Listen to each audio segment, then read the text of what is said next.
Hi, and thank you for listening to Dream 10X Radio, where we interview people attempting to live extraordinary lives.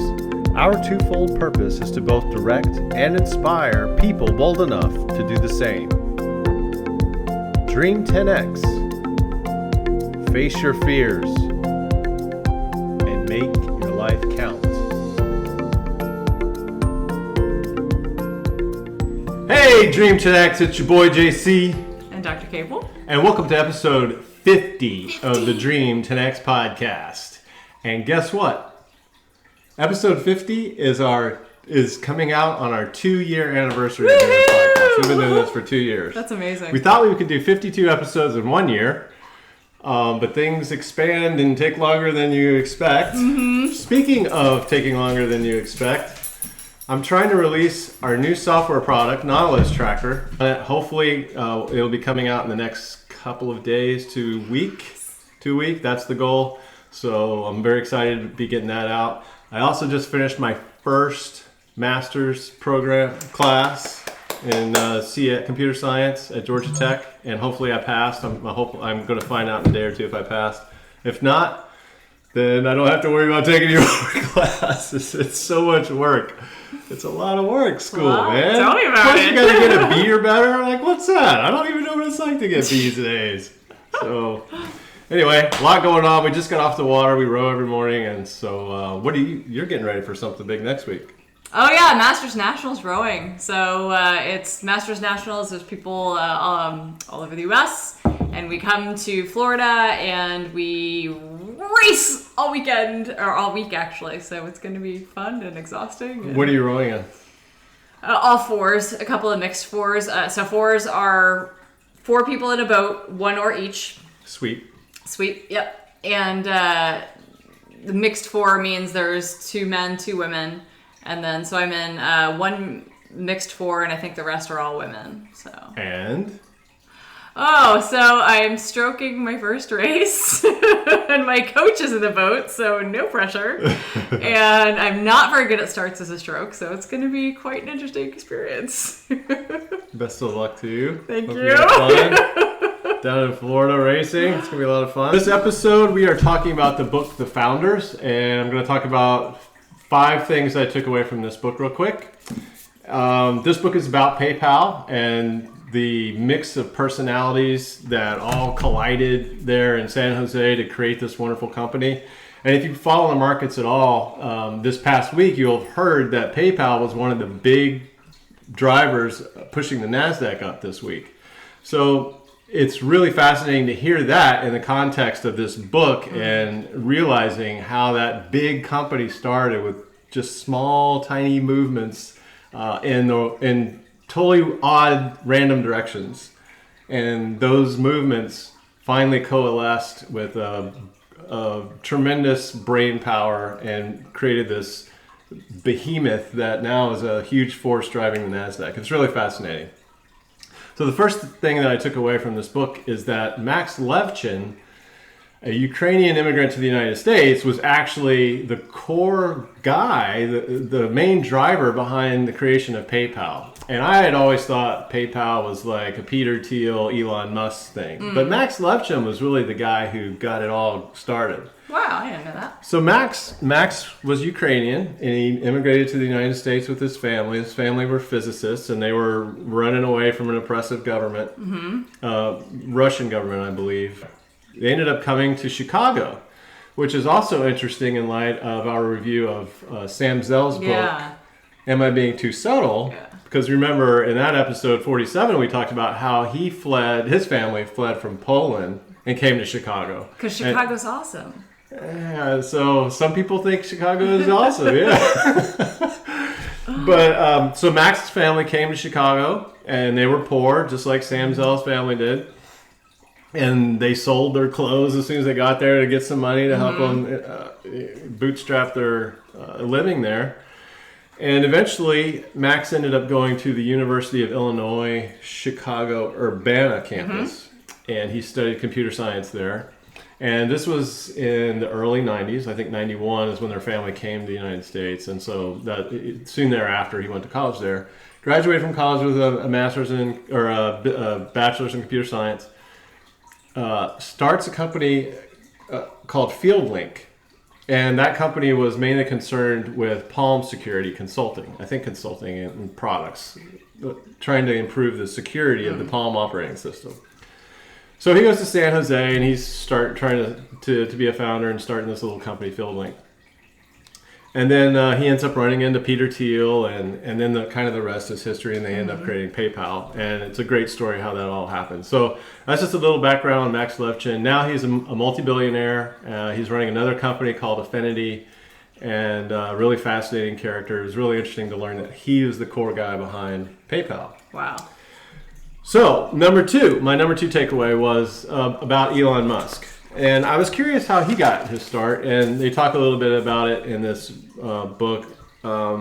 It starts with Zip2. I think there's some interesting stories about Elon Musk before Zip2, but it was interesting to hear how Zip2 was really the company that sprung his wealth or whatever. That's where he got the most money. What was Zip2? Initially. What was that company? Zip2 sold. It was kind of ambiguous. I'm not really sure what it was, and I never saw it. But it's some map-based thing where they sold location-based information to various newspapers and stuff through a map interface or something like that. I don't Interesting. know. Okay. It's called Zip2.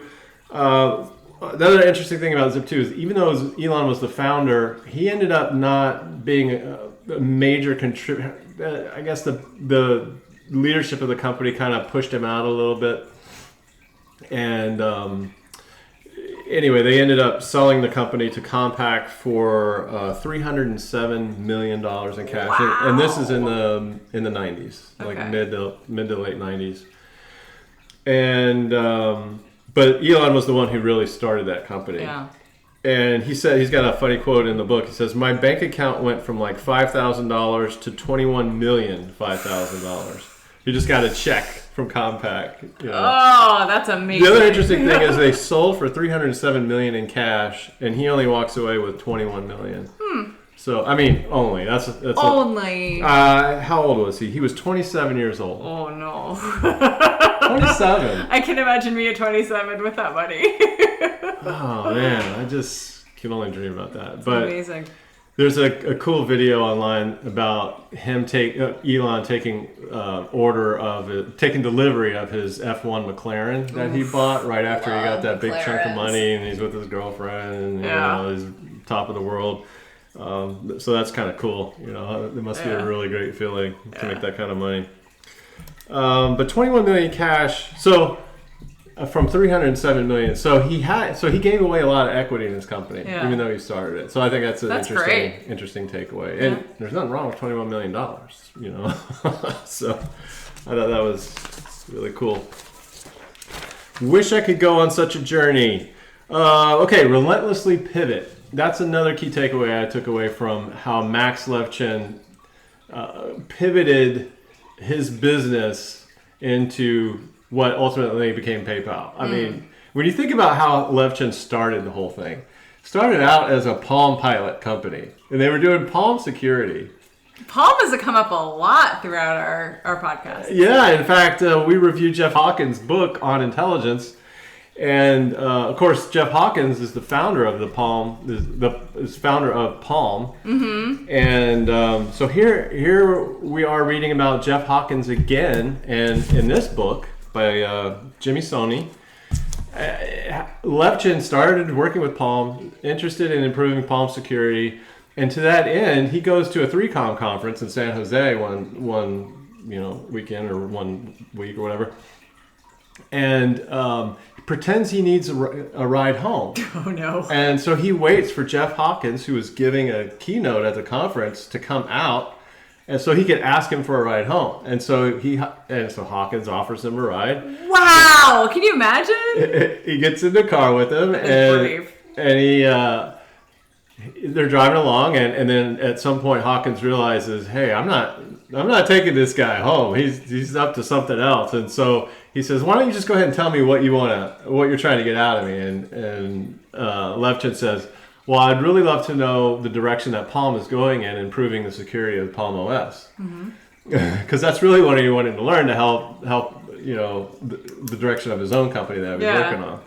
And so Hawkins says, well, we've already gone with Certicom. Certicom is another company that was providing libraries, elliptical curve and other types of cryptography libraries to help improve security there. And so that was key intel that Levchin was able to take away from that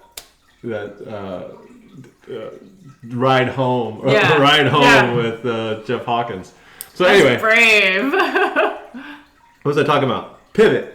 So Palm Pilots, that's where he was focused. They moved away from security a little bit more towards beaming money from the IR port of a Palm Pilot. I don't know if you remember. Did you ever have a Palm Pilot? You don't even know what I'm talking about. It's old tech, but it was cool tech. And they had these little IR ports in the front of them. Is that like when I hold my cell phone up to another cell phone and then Yeah, but these had like little IR ports, and so they would shoot infrared beams that contained data. Oh, that's cool. And they could exchange data between the Palm Pilots. Yeah. And I don't know why they don't. I guess they were kind of buggy at the time, but it was kind of cool, and nerds really liked developing stuff with that. And Levchin was one of those, and it was a really cool platform for nerds and geeks to play around with. So geeks really love to hack on Palms and create cool implementations. Nerds and geeks, I'm sure. And the IR port was one really cool thing. Yeah. Like I remember you could play Pong on between two people holding Palm devices over the IR port. Because it didn't really have any other networking really at the time. And so that was, anyway. Yeah, that's neat. So beaming money over the IR port was one direction that Levchin was taking with the company when he ran into Peter Thiel. And so that genesis of the technology at the time helped get a lot of VC money in their company. And so that's what kept them alive and moving. And then... as they got the VC money, they started hiring more people and more brains started coming on. These big brains were like, beaming money over IR. Not many people use Palm. It's not going to be that big. We should probably go with sending money over email. And so then they pivoted ultimately in that direction. I think it took a long time for Levchin to make that pivot, but the company as a whole had pivoted to that, which is also kind of interesting. It's hard to let go of the technology that you develop, even though maybe the money is in another direction. Yeah. So they eventually moved to sending money over email, and then X.com came along, and the whole story's in here. It's just really fascinating. But this was the genesis of PayPal because it started from Palm Mobile Computing, and they hired a consulting company at the time to help them come up with a name. So the name of the company went from FieldLink to Confinity, but they didn't think Confinity really fit the product name, the software product name. So they hired a consulting company to come in and say, hey, can you help us come up with a more palatable name for our software product? And so they hired Master McNeil, and some of the names that they came up with for the software product was eMoneyBeam, which is kind of cool, Zappio, that's Momo. No. Will you text me some Momo? Send me some Momo? Cache and PayPal. PayPal was the name of the company that stuck, or the name of the product that stuck, and that eventually became the company name, and the rest is history. And so that's in a nutshell, how they pivoted to get to this huge behemoth that is now PayPal. It's really, really cool story. All right, relentlessly pivot, how PayPal got its name, and then finally, my other takeaway from this was the influence of Nebraska in terms of customer service. So you lived in Nebraska for a while. I did. I loved it there. And PayPal, actually, that was the first time I ever heard of PayPal. And in Omaha, they had a huge building. It was down the street from where my office was. And we stole a lot of their customer service reps to come to our company. And vice versa, when people would leave, which was very rare, they would go to PayPal. So do you have any insight as to why Nebraskans are so good at customer service? They are the nicest friendly. people. Nice, just very kind, very nice, very generous, warm and welcoming. I loved living there. So X.com and Confinity were kind of working together. They eventually merged to form the core of PayPal. But at the time, they were having a lot of customer service problems. They were behind on all the emails that they were trying to get through, and they were working with a Californian company to do the customer support, and so it was expensive, and they weren't getting through the backlog. And so one employee of X.com, Julie Anderson, told Elon, hey, I've got a sister in Nebraska, a lot of family, and a lot of friends who might be willing to take on customer support. And I think they could do it a lot better and it'd be a lot friendlier and we'd be a lot more efficient. And Elon says, here's a blank check, go to Nebraska and make it happen. And so Julie Anderson hires her sister, Jill Harriman, and they form a huge customer support center there in Nebraska. And they crush it and they get through all of the backlog of emails and they just do great. And everybody loves customer support in Nebraska. And it was a core... a central reason why PayPal was so successful in its early days because of customer support, customer-centric support. And that's very important for a company is to have strong customer support ethics or what's the word? Strong customer support culture. Outward mindset culture, yeah. Yeah. So, and those are my top takeaways from this book. I really enjoyed it. Thanks for tuning in. And you can find us on the web at dream10x.com. Where else? Podcast. Dream10x.com. Apple iTunes, YouTube. Android, YouTube, Dream10x on YouTube. And Alexa, we have an Alexa app. You can tune in on the Alexa app too and listen from there. You have a voice user interface. You can talk to her. You want to like talking to your machines, I know, but... Yeah, it's cool because you can ask for keywords like, Alexa, tell me all the episodes with AI machine or learning. Yeah. Try it out. Let us know. And look for us at nautilustracker.com in the coming weeks. And we'll see you in a couple of weeks with the episode 51. Bye. Peace.